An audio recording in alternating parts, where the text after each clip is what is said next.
अभी सुबह के 10 बजे हैं और मगरबी उत्तर प्रदेश के एक कस्बा कैराना का माहौल फ़िलहाल क्या है 10 बजे हैं वो हम आपको दिखा रहे हैं।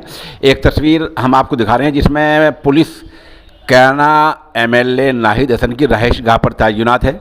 एक दूसरी तस्वीर दिखा रहे हैं जिसमें पुलिस जो है उनके सेलर पर तैनात है।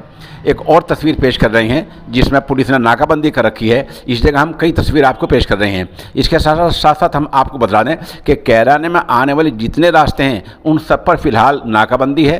गैर ज़रूरी काम से जो लोग आ रहे हैं उन सब पूछताछ की जा रही है या उनको वापस भेजा जा रहा है। इस तरह पुलिस के जवान पीएससी जो है जगह जगह तैनात है और पैदल गश्त हो रहा है, पैदल मार्च हो रहा है और कुछ लोगों को जो गैर ज़रूरी काम से आ रहे हैं उनको रोका जा रहा है। और चंद तस्वीर में आप देखें कैराना का माहौल फ़िलहाल कैसा है, किस तरह चप्पे चप्पे पर पुलिस है, उनके सेलर पर, उनकी रहायशगाह पर।